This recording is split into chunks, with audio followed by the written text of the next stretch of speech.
ગુજરાતની અંદર આજકાલ ટ્રેન્ડ બની ગયો છે સરઘસ અને વરઘોડા કાઢવાનો, અને એ પણ રિકન્સ્ટ્રક્શનના નામે.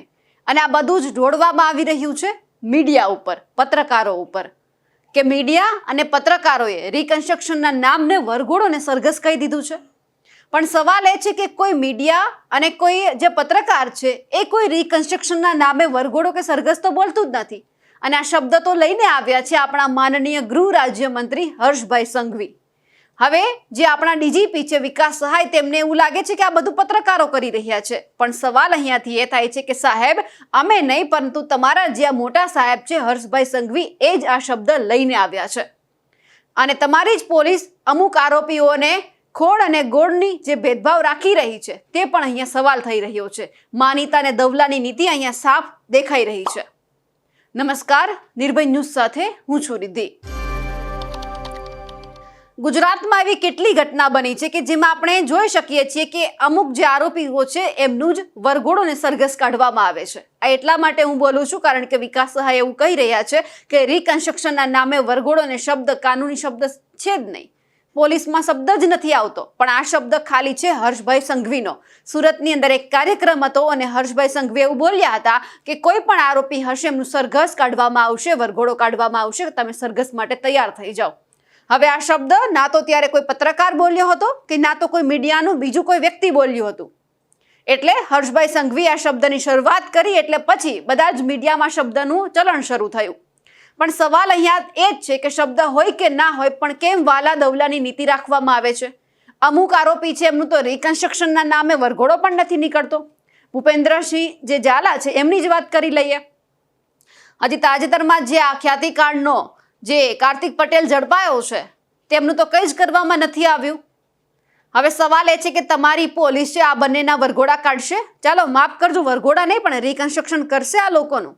નથી જ કરવામાં આવતું. જે નાના આરોપીઓ છે તેમનું રિકન્સ્ટ્રક્શન કરવામાં આવે છે. કાનૂની શબ્દ નથી એટલે અમે પણ નથી બોલતા. ચાલો રિકન્સ્ટ્રક્શન કહી દઈએ સાહેબ તમને, કે આ તમે બધું જે કરો છો એમાં કેમ ખાલી નાના આરોપીઓ જ એમાં સંકળાયેલા છે?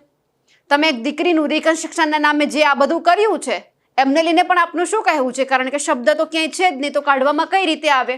ખાલી બોલવામાં આવે છે. હર્ષભાઈ સંઘવીએ કહી દીધું કે વરઘોડો તો નીકળશે જ. તમે પણ જોઈ લીધું છે. એટલે સાહેબ, વિકાસ સાહેબ, તમને જ કહેવાનું છે કે તમે ગુજરાતના ડીજીપી છો, અમે પણ તમારું માન રાખીએ છીએ. પણ કોઈ પત્રકાર કે મીડિયાએ આ શબ્દ નથી બહાર કાઢ્યો, ફક્ત ને ફક્ત આ શબ્દ કાઢવામાં આવ્યો છે તો હર્ષભાઈ સંઘવીએ. એટલે સવાલ કોઈ પત્રકાર ઉપર ન થવા જોઈએ.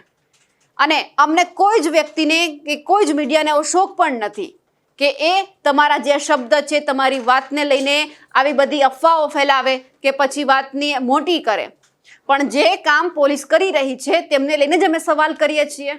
અમરેલીની જ ઘટનાની જો વાત કરીએ તો હજુ અમરેલી જે એસપી છે એમની સામે કોઈ જ કાર્યવાહી નથી થઈ. તમે ખાલી નાના અધિકારીને સસ્પેન્ડ કરી દીધા, એમાં તમે ખુશ થઈ ગયા. પણ આ નાના કર્મચારી છે કોના ઇશારે કામ કર્યું હશે? જે એમની ઉપર બેઠેલો જે વ્યક્તિ હશે એમના કહેવાથી આ બધું થયું હશે. તો એમને કેમ કંઈ જ નહીં? તો કેમ અહીંયા વહાલા દવલાની નીતિ અપનાવવામાં આવે છે? હવે આ બધી વાત અમે એટલા માટે કરી રહ્યા છીએ કારણ કે ડીજીપી વિકાસ સહાય છે તેમણે આ પોતે કબૂલ્યું છે કે આ શબ્દ ક્યાંય કાનૂની છે જ નહીં, પોલીસની અંદર આ શબ્દ આવતો જ નથી. આ શબ્દ તો પત્રકારો બોલે છે. સૌથી પહેલા તો વિકાસ સહાય જે મીડિયા અને પત્રકારોને કહ્યું છે વરઘોડો અને સરઘસને લઈને તે સાંભળીએ. વરઘોડા શબ્દનો પ્રયોગ ક્યારે પણ ગુજરાત પોલીસ અથવા ઇન્વેસ્ટિગેશનના પેપર્સમાં થતી નથી. અને વરઘોડા કરવાની પ્રથા, એ જે વરઘોડા શબ્દનો ઉપયોગ છે એ મોટા ભાગે પ્રેસ અને મીડિયાથી આવેલી એક શબ્દ છે. કોઈ પણ ગુનો બને એટલે એ ગુના માટે જે કે એવિડન્સ કલેક્ટ કરવાના હોય એ ખૂબ જરૂરી છે. અને એવિડન્સ કલેક્ટ કરવા માટે અમુક પ્રક્રિયાઓ અપનાવવાની હોય છે. અને એમાં reconstruction of scene of crime, I repeat, તમે લોકો મોટા ભાગે લોકો એને વરઘોડા કહેતા હોય છે, પણ it is actually A reconstruction of scene of crime two collect evidence. હવે ડીજીપી વિકાસ સહાયને એ પણ સંભળાવવાનું છે કે આ શબ્દ સૌથી પહેલા કોણે વાપર્યો હતો. કારણ કે સુરતની અંદર જે કાર્યક્રમ હતો એ જ કાર્યક્રમની અંદર હર્ષભાઈ સંઘવી છે આ શબ્દ બોલ્યા હતા કે હવે તમામ આરોપી હશે, કોઈ પણ કેમ ન હોય, કોઈ ગુનો કેટલો પણ મોટો કે નાનો ન કર્યો હોય, બધાનું સરઘસ નીકળશે અને વરઘોડા માટે પણ તૈયાર થઈ જજો. ડીજીપી વિકાસ સહાયને આ પણ અમે સંભળાવીએ છીએ. આજે હું આ વિસ્તારના ડીસીપી અને એમની આખી ટીમને અભિનંદન આપું છું. છેલ્લા ઘણા દિવસથી હું જોઉં છું કે આ શહેરના અનેક વિસ્તારમાં શોધીને વરઘોડો નીકળી રહ્યો છે. હું શહેર પોલીસ કમિશનર શ્રીને એટલા માટે અભિનંદન આપું છું, ક્રાઇમ બ્રાન્ચના જેસીપી રાઘવેન્દ્ર વત્સ, અમારા ડીસીપી ભાવેશ રોજિયા અને એમની આખી ટીમને બી અભિનંદન આપું છું. શહેરના ખૂણેથી ટપોરીઓને શોધીને શહેર ભૂલી જવાય એ પ્રકારના વરઘોડા આપણે સૌ લોકો નજરે જોઈ રહ્યા છે. પણ હજી એ ક્યાંય કોઈ ખૂણામાં બચી ગયું હોય,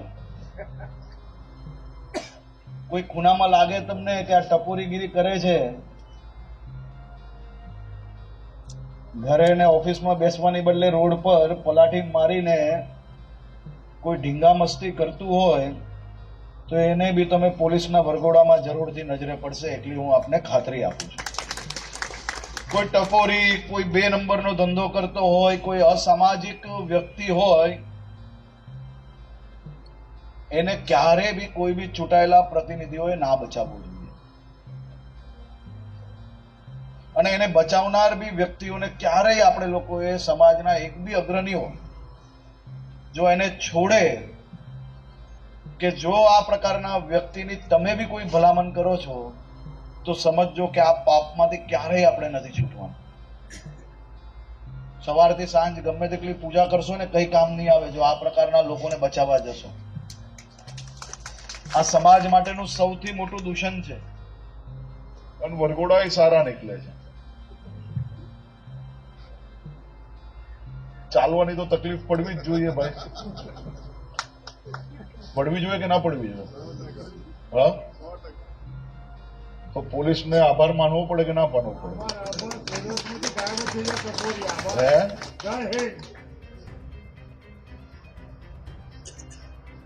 ગમે ત્યાં મન ફાવે ત્યાં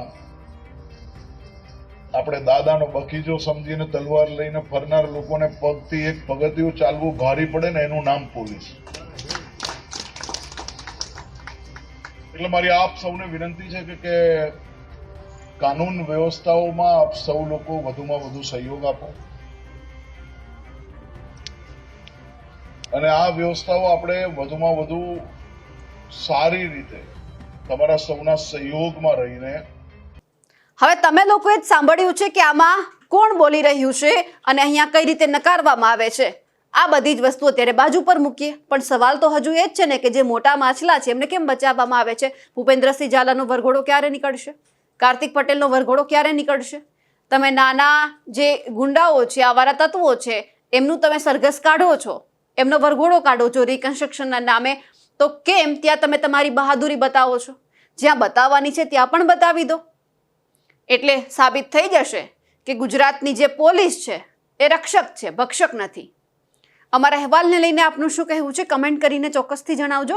સાથે જ અમારી નિર્ભય ન્યૂઝ ચેનલને લાઇક, શેર અને સબસ્ક્રાઇબ કરવાનું ભૂલશો નહીં. નમસ્કાર.